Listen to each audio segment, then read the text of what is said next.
Olá, seja muito bem-vindo a mais um Estudo Central. Estamos hoje aqui para conversarmos um pouquinho mais a respeito desse tema super importante, a missão de Deus, minha missão. E se você que nos acompanha já há algum tempo não compartilhou esse vídeo ainda com seus amigos, dá tempo de fazer isso. Curta o nosso canal, participe conosco, compartilhe, para que outras pessoas também possam receber um pouquinho mais a respeito do amor de Deus.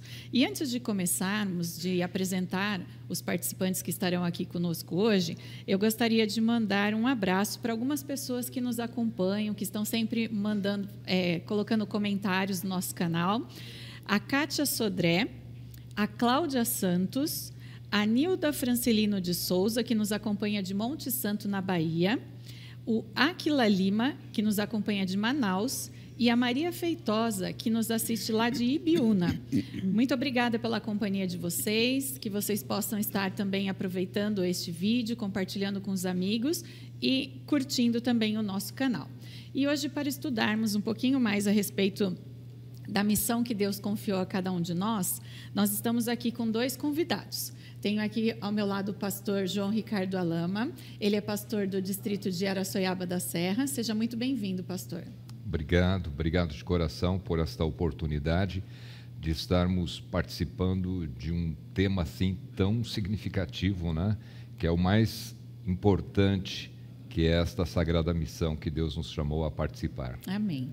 E conosco também nós temos aqui a nossa irmã Eliane Duarte. Ela é a diretora da Escola Sabatina aqui da Igreja Central. Seja muito bem-vinda, Eliane. Muito obrigada, Dani. Eu agradeço muito o convite. É um prazer estarmos juntos para mais uma vez estudarmos a Palavra de Deus através dessa lição de Escola Sabatina. E você poderia fazer oração, então, para iniciarmos, claro, por favor? Com certeza. Oremos. Deus Pai Todo-Poderoso, graças te damos, Senhor, por estarmos na Tua casa para te adorar através do estudo da Tua Palavra. Pedimos, Senhor, a unção do Teu Santo Espírito sobre nós nesse momento, que possamos compartilhar a mensagem com aqueles que ainda não conhecem e que o Senhor nos use nesse momento e nos capacite também. Em nome de Jesus pedimos e agradecemos. Amém. Amém. Nós estamos estudando hoje a lição número 11. Estamos caminhando já para o final desse trimestre. E na semana passada, a lição 10 falou um pouquinho a respeito da missão em favor dos não alcançados, a primeira parte. E hoje nós repetimos aí esse título, né? Mas com um enfoque um pouquinho diferente. A parte 2 da missão em favor dos não alcançados. Então, Deus com certeza tem algumas informações para nos dar em relação a isso, e nós vamos compartilhar então aqui um pouquinho a respeito desses não alcançados, né? O verso aqui da lição que a gente começa está falando assim, está lá em Mateus 15, 28. Então Jesus exclamou: mulher, que grande fé você tem, que seja feito como você quer. E desde aquele momento a filha dela ficou curada. A lição vai estar centralizada nesse verso, para que nós possamos refletir um pouquinho mais do cuidado que Deus tem com todas as pessoas, não fazendo separação de etnias, de lugares, mas antes da gente detalhar um pouquinho mais, gostaria que o pastor contextualizasse ali a questão das regiões, das cidades, dos centros urbanos. Por que Jesus se preocupou naquele momento ali de estar levando a mensagem para esses locais também? A preocupação de Cristo, ela era baseada no fato de que Deus amou ao mundo de tal maneira. Então, não poderia ficar restrito só à sua área de atuação judaica, que era a sua origem. Ele, evidentemente, que queria que os próprios seus discípulos, judeus também, compreendessem que aquela restrição que havia sido criada por eles mesmos para ter só em torno deles mesmos a salvação fosse quebrada, porque nunca foi para este propósito que Deus nos chamou e que Deus e o próprio Cristo veio a este mundo. Ele queria que fosse a salvação levada além das porteiras, ou digamos assim, das cercanias da própria cultura judaica. E para isso precisaria realmente quebrar muitas barreiras. Tanto é que quando ele fez algumas viagens para a região de Samaria, para as regiões de Tiro e Sidom, enfim. Ele foi com o objetivo justamente já em mente do tipo, vou levá-los lá para que eles percebam que essas pessoas também necessitam de graça, de salvação, e também é para elas esta dádiva do amor de Deus, né? Então, aqui, já no início, coloca aqui que Jesus ministrou não apenas aos que estavam nas cidades de Israel, né, mas também aos que estavam em regiões estrangeiras, que não faziam parte inicialmente do povo escolhido. Sim. E aí a gente vê que Jesus... Perdão, Dani, mas e povo escolhido para levar a mensagem. Esse é o ponto, porque às vezes as pessoas pensam assim, povo escolhido, então Deus tem um povo escolhido, né? Não, ao contrário, era, como disse para Abraão, se tu uma bênção, eu vou te abençoar, mas para você abençoar os outros. Então, um povo escolhido para abençoar os outros, para que estes outros pudessem também ter acesso a esta bênção especial, né? Então, essas viagens que Jesus fazia, as próprias curas, na verdade, elas estavam ali para ser um ensinamento para os discípulos, para que depois, quando ele não estivesse mais ali, eles pudessem também, por conta própria, estar levando a mensagem aos outros. E tão necessário foi que, mesmo depois que Cristo não estava mais entre eles, foi ainda necessário visões e outras questões para ainda quebrar essas barreiras que ainda eram tão fortes, que mesmo depois de 3 anos e meio, foi preciso que Pedro tivesse uma visão para que entendesse que ele não deveria fazer acepção de pessoas. Certo. Então, Eliane, a gente vê aqui no início da lição que Jesus sempre teve um propósito, né, de estar levando os discípulos. Ele sempre quis ensinar os discípulos aquilo que ele precisava ser feito, como o pastor colocou, e essas viagens tinham esse foco principal, né? Ele curava, as pessoas eram beneficiadas, recebiam a mensagem, mas ele queria ensinar os discípulos que essas lições estavam preparando os discípulos para quando eles pudessem chegar em outras regiões também fazer o mesmo. Como que a gente pode ver isso nessa questão dos lugares pagãos, e especialmente na questão de Tiro e Sidom?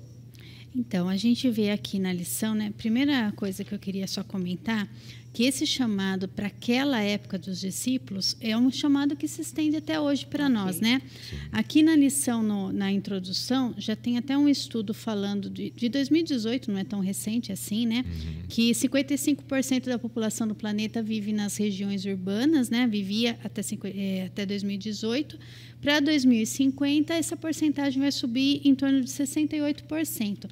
Então, o mesmo chamado que teve os discípulos naquela época, a lição vem trazer para nós hoje. Nós também vamos ter que pregar para as pessoas nas cidades urbanas, né? Aqui na lição de domingo, né, vem mostrando para nós aqui alguns relatos de Juízes e também Reis, né? O povo, em Juízes 3, 1 a 6... né, os israelitas, eles estavam ali vivendo perto de povos pagãos como um teste no qual eles não foram aprovados, porque ao invés deles levarem a mensagem, como o pastor já tinha comentado, não, ao contrário, eles se influenciaram por esses povos. Depois a gente vê que Salomão, mais adiante, foi construir o templo, então ele tem uma relação estreita comercial ali com o rei de Tiro, né, no fornecimento ali das árvores, das madeiras, tudo, né? O que começa muito bem com uma relação comercial, né, com o povo ajudando a construir o templo para Deus, mas logo mais Salomão se associa com esses povos através de casamentos, né? E dali começa a adoração a outros deuses, né, os deuses pagãos, e facilmente ele é influenciado. Ele casou-se com 700 princesas, né, além de 300 concubinas, né? Então, são coisas que leva a gente a pensar que a nossa missão realmente é alcançar os povos, mas nós temos que ter esse cuidado para sermos os influenciadores, não os influenciados por eles, né? É interessante, dentro do que a Eliane está colocando, Dani, é que há um pensamento de Ellen White, a escritora, que diz: nos extremos não há sabedoria. E a gente percebe que a nação de Israel, ela partiu naquela época de um extremo para o outro. É verdade. Primeiro, eles deveriam ser uma influência e foram influenciados. depois que eles sofreram, padeceram por causa da convivência e de se envolverem com costumes pagãos, até a ponto de adorarem deuses dos pagãos, aí eles sofreram muito com isso, e agora então eles se fecham. Vamos ficar aqui enclausurados, para não correr o risco de sermos influenciados. Mas não é assim que funciona, né? O próprio Cristo disse que nós temos estes grandes desafios, mas nós devemos sempre continuar como um sal nesta terra e como uma luz neste mundo escuro, né? E aí a gente vê que essa viagem, então, que foi a região de Tiro e Sidom, essa viagem transcultural, foi justamente para quebrar esse outro extremo que eles haviam ido, né? E aí Jesus buscava levar a mensagem a todos, as cidades, as multidões, as massas anônimas que vivem nas cidades, como a lição cita aqui, mas ele tinha algo específico para essas pessoas, embora seja uma massa, uma multidão, mas Deus tem um chamado específico para cada uma das pessoas, assim como tem também para cada um de nós, como a Eliane colocou no começo. E por que nós precisamos orar, agir em relação a essas pessoas? Qual é o plano de Deus? Por que Jesus resolveu voltar para essa região para poder quebrar essas barreiras, esses preconceitos? Bem, porque primeiro a salvação não é algo que se apresenta como um destino, no sentido de que alguns foram escolhidos para se salvar e outros se perderão, independente do que se faça. Então nós temos que levar a mensagem a todos, porque cabe a cada um tomar a sua decisão, a sua escolha. E não faz sentido uma pessoa se perder porque não recebeu a oportunidade da informação. Então, por isso que Deus faz questão. Elas precisam receber a quantidade que for de luz, mas tem que receber, porque Deus não vai julgar ninguém pela falta do conhecimento que teve, mas julgará aquele que ficou de levar o conhecimento e não o fez, né? Com toda a razão. Se nós temos em mãos algo tão importante, por que nos calaríamos? Se as pessoas estão morrendo, se a gente vê uma pessoa morrendo por fazer uma coisa errada, o que a gente faz? A gente faz de tudo para, ei, não faça isso, isso vai te matar, né? Então é isso que Deus queria e quer até hoje que assim seja, né? E mesmo as cidades, né, de Tiro, que foca mais aqui, eles tinham ali envolvidos com templos pagãos, Sim. luxuosos palácios, mercados, os portos cheios de embarcações. Então eram regiões que inicialmente os discípulos, os judeus ali não queriam nem passar perto, ter contato nenhum com eles. Mas Cristo queria mostrar que, independente das características das cidades ou do tipo de conhecimento que as pessoas tivessem, a mensagem precisa chegar a todos, né? Tanto é que as cidades atuais são semelhantes às questões destas cidades que foram citadas por Cristo na época, na situação. Hoje as cidades são luxuosas, hoje a cidade tem um mercado tremendo em termos de comercialização, de consumo, uma sociedade muito consumista, uma sociedade muito idólatra. Então a gente está inserido numa situação que também é essa, né? Então, Jesus, ele tinha realmente a missão do discipulado, né? O que é exatamente isso? Ele mostrava, ele ensinava através do exemplo, né? Então, quando ele, aqui na passagem de Mateus 9, 35 a 38, né? Jesus fala que Jesus está olhando para as cidades e ele se compadece delas. Então, a missão de Jesus, ela ia além das fronteiras, porque ela amava as pessoas, ele amava as pessoas independente, né? Como você falou, não estava interessado na cidade ser luxuosa, desenvolvida, não, eram as pessoas. E isso ele queria mostrar para os discípulos, né? Por isso ele queria mostrar para os discípulos e convida cada um de nós a orarmos para que tenhamos amor pelos outros, né? Amor pelo próximo. Porque as necessidades espirituais, elas vão além de todas essas questões encontradas materiais em cada uma dessas cidades, né? Um grande desafio, né? Um grande desafio. Quanto a cidade maior, mais desafiante ela é. Por isso que Deus nunca quis que as pessoas vivessem em grandes centros. Porque você, por exemplo, eu moro em Araçoiaba. Eu saio pela rua, eu converso com muitas pessoas. Eu conheço muitas pessoas, já que em Sorocaba já é diferente. Imagine centro de São Paulo. Então, ali em centro de São Paulo, você vai se deparar com pessoas que são estranhas para você. Mas, mesmo assim, em meio a essas dificuldades, ainda assim temos que permitir que Deus todos, né? nos faça agir. Né? E a gente percebe que, na questão dos discípulos, também havia essas diferenças. Né? A lição aqui cita, por exemplo, o Evangelho de Mateus, que vai com foco, foi escrito ali voltado mais para os judeus, e o Evangelho de Marcos, que já uma visão mais dos gentios. Né? Os dois contando a mesma história, mas com visões diferentes, tanto de quem escrevia quanto das pessoas que receberiam aquelas informações. Né? Que diferenças que a gente pode perceber? Aqui está citando especialmente a história da moça que queria que a filha fosse curada, né? Sim. E aí, com interpretações diferentes. Cada um enxergava essa mulher, essa mãe, de uma maneira diferente. Como que a gente pode ver essa diferenciação? Então, né, Mateus, né, como você disse, escrevia para os gentios. Ele descreveu até para os judeus. Para os judeus. Ele descrevia até de uma forma meio fria para o nosso olhar, né?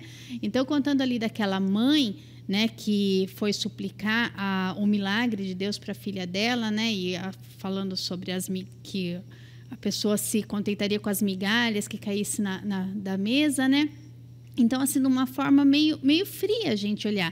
Mas no contexto dos judeus, uma mãe como essa, ela era desprezada. Porque para os judeus, esses povos pagãos eram povos que eles desprezavam, até mesmo pelas experiências que eles tiveram, né, do passado, de se associarem com esses povos e partirem para a idolatria e então perderem as bênçãos, né, se escravizarem. Chegando nessa época de Jesus, eles já tinham um preconceito muito grande. Eles chegaram à conclusão que a melhor estratégia era se afastar deles. Culpavam eles por culpavam estarem ali ainda. Exatamente. Então era se afastar. Então Mateus ele descreveu como uma mãe, uma mulher desprezada pela sociedade. Já Marcos, na hora que a gente lê o relato, que é o relato para os gentios, né? Parece que até pelo relato você vê um relato mais amoroso. E ele coloca a situação ali da mãe como uma mãe amorosa, atenciosa, preocupada com a sua filha. E sobre Jesus, né? Sobre a atitude de Jesus. Jesus ele tem uma atitude, a princípio, como um reflexo para os seus discípulos de como eles agiam. Né? Que primeiro com aquela firmeza, desprezo, seriedade no assunto, né? Para mostrar para os discípulos que era assim que eles tratavam as pessoas, era assim que eles tratavam os gentios. Mas ele quebra isso atendendo aquele pedido daquela mãe. Então, ele mostra que não é assim, né? A gente atende e essa mãe é uma mãe de muita fé.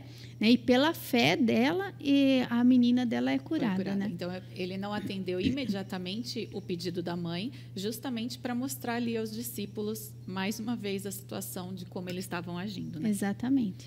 E o que é impressionante e lindo nesta história, né, é que esta mãe olha para Jesus e vê alguém além do seu tempo, da sua situação, dos preconceitos, de tudo que poderia vir, a ponto que ela se humilha e diz: sim, Senhor, eu sei, mas os cachorrinhos também comem das migalhas. Ou seja, eu posso até me ser comparada como um cachorrinho, não importa o que importa, o que eu receba essa bênção e que eu creio que o Senhor é capaz de me conceder isso. Amém. Então, muitas vezes nós nos sentimos até assim, como um cachorrinho, né? As coisas não acontecem exatamente da forma que nós gostaríamos que elas acontecessem, mas Deus sempre tem um propósito, uma bênção para cada um de nós, né? Da mesma forma que agiu na vida dessa mulher. E, dando continuidade aqui, na lição de quarta-feira, tem um pedacinho que fala assim, ó: o nacionalismo e o preconceito cegaram o povo para as oportunidades de olhar para seus semelhantes que ansiavam pela esperança predita nas profecias do primeiro advento de Cristo. E hoje, né, nas cidades, a gente também pode ver isso daí. E assim, como Jesus não se preocupava naquela época com as diferenças étnicas, né, hoje também nós não devemos nos importar com isso. Como que nós podemos resumir essa lição que, na verdade, Primeiro, eu vou pedir para vocês contarem, né, o que está lá em Atos 10, e depois da visão de Pedro, e depois como que a gente pode aprender alguma coisa, que lição a gente pode extrair desta história. Bom, enquanto você estava falando, veio à minha mente assim, que coisa incrível, né? A nossa experiência, ela é marcada na medida que a gente passa a compreender quanto realmente as pessoas são importantes para Deus. Todas. Se bem que tem uma frase que a gente precisa tomar cuidado com ela. Diz assim a frase: faça o bem sem olhar a quem. Primeiro, ela não é bíblica. Não é bíblica. Porque é importante eu olhar realmente para a pessoa, quem é ela, conhecê-la, para se de fato eu consigo entender e descobrir se realmente ela... Porque a princípio, no primeiro contato, eu não sei se realmente ela precisa daquilo ou não, ou se ela está agindo de má fé ou não. Eu posso até dizer rapidamente uma experiência que eu vivi. Havia na cidade de Serquilho, que eu morei 7 anos, havia um rapaz que se instalou debaixo de um viaduto, e lá é raro acontecer isso, é muito difícil isso. E aquilo me chamou a atenção. E ele preparou, fez lá um tipo de uma barraca bem feita até para a situação, estava lá. E cada vez que eu passava lá, me chamava a atenção no coração e me dizia assim: por que você não vai conhecer esse rapaz? Porque eu vi ele por ali e tal, como se Deus estivesse dizendo: vai conhecê-lo. E aí eu fui, preparei em casa um lanche e tal, fui lá e levei. E no dia que ele me recebeu lá, eu disse: olha, eu vim aqui trazer esse lanche para você, enfim e tal. Obrigado, tal, não sei o que e tal. Aí comecei a trocar algumas palavras com ele, e aí ele disse assim: pois é, eu estou passando por essa dificuldade, eu vim do Paraná para cá, minha situação não está fácil e tal. Eu falei: então, no que mais eu posso lhe ajudar? Quem sabe eu posso ajudar em algum outro aspecto? Ele falou: vai ser difícil, porque até os meus documentos eu perdi, não tenho nenhum documento comigo. Eu falei: então vamos fazer o seguinte, eu me proponho a ir atrás e conseguir novos documentos para você. Eu vou contigo. Então vamos pensar nisso e tal. E nesse espaço de tempo, em dias posteriores, eu conversei com os irmãos da igreja e contei a experiência que eu vivi e tal. Eles disseram: pastor, esse rapaz mora aqui no bairro há muito tempo. Ele saiu de casa por brigar, por usar drogas, enfim, e está lá nessa situação lá. Ele não veio do Paraná, não, ele é daqui. Ajuda. Então, em outras palavras, a gente precisa também se inteirar e conhecer melhor a situação. Porque ajudar por ajudar é uma coisa, agora ajudar realmente quem necessita é outra situação. Né? Exatamente. E a visão aqui, né, de Pedro, ele está no horário de almoço, com fome, né? E ele vê a visão do lençol, né, que se estende com toda sorte cheio de churrasco. Com toda sorte de animais. Fome, né? Exatamente. Animais quadrúpedes e aves imundas, né? E Deus fala: come, né? Mata e come. E ele não entende a visão, né? Que isso se repete, e ele fica ali refletindo sem entender o que está acontecendo. Aí, logo mais, chegam os servos de Cornélio, né? Convidando ele, falando que Cornélio falou que Deus tinha falado para ele ir lá. Então, aí Pedro vai, conversa com Cornélio e ele entende a visão, né? Até tenho aqui o verso de Atos 10, 34, ele fala: reconheço por verdade que Deus não trata as pessoas com parcialidade. Pelo contrário, em qualquer nação, aquele que o teme e faz o que é justo lhe é aceitável. Ou seja, quem era Cornélio? Cornélio era um homem justo, que era um gentil, mas era um homem sincero, esperando sinceramente o evangelho e a palavra de Deus. É o que a gente tem, né, no mundo, na nossa sociedade, ao nosso redor. Muitas pessoas sinceras que estão esperando, sedentas, esperando por ouvir uma mensagem que nós temos, né? E nós precisamos compartilhar essa mensagem com todos. Nosso tempo já está quase se esgotando ali, mas ainda acho que dá tempo da gente comentar aqui essa questão da fé, né? Muitas vezes a fé está no lugar que a gente nem imagina, né? Aqueles que não, os menos prováveis são aqueles que mais têm. E aqui fechando a lição, a gente vê a história, 3 histórias, né? Do centurião pagão convertido, os amigos que desceram o paralítico pelo telhado e o cego de Bartimeu. Pastor, rapidinho, como que essas histórias podem nos mostrar a fé nessa questão que a gente quase não, onde a gente menos espera que elas possam ser encontradas? Deus age de forma, muitas vezes, misteriosa aos nossos olhos. Então, temos que sempre tomar a seguinte decisão na nossa vida: Senhor, mostra-me, dá-me discernimento, para que eu possa olhar e enxergar fé nesta pessoa ou naquela que está tendo em ti, da qual eu não estou vendo.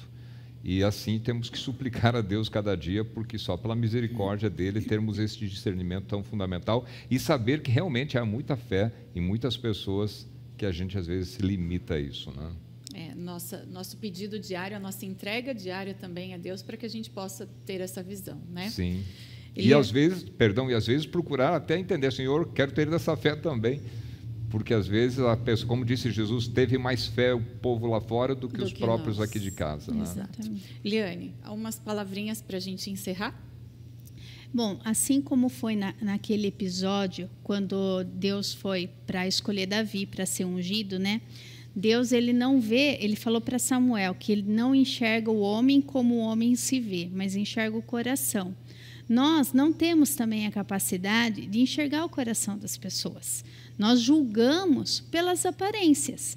Então, como nós não temos essa capacidade, nós temos que pedir a bênção e a ajuda, a visão lá do céu, né? Então, pedir para Deus nos fazer enxergar para aquelas pessoas que precisam ser alcançadas, né? Então, nossa luta tem que ser realmente diária, em oração, e pedir para Deus trazer essas pessoas para nós, para que possamos compartilhar o Evangelho com esses também. Amém. Pastor, também quer colocar alguma palavrinha e depois o senhor pode já fazer oração para encerrar. Ok. Palavras finais, né, importantes para que vivamos esta missão, sagrada missão que o Senhor tem para nós, porque é a coisa mais linda deste mundo, né? Viver em função deste Evangelho poderoso que transforma vidas e que nos levará um dia todos para o santo reino de Deus. Amém. Amém. O senhor pode orar, pastor, por favor? Vamos orar. Muito obrigado, Senhor, mais uma vez lhe dizemos de todo o nosso coração pela oportunidade de estudarmos Tua Palavra e de saber que através deste estudo o Senhor quer que vivamos na prática de cada dia o nosso amor para com o próximo, principalmente em fazer com que eles também tenham o privilégio de conhecer aquilo que já conhecemos. Amém. Esta dádiva especial da salvação, pois é isto que suplicamos, é isto que agradecemos, no sagrado nome de Jesus Cristo. Amém. Amém. Obrigada, pastor. Obrigada, Eliane. Obrigada a você também que esteve conosco até aqui, que você possa entregar, ter esse relacionamento diário e aceitar o chamado de Deus para essa missão.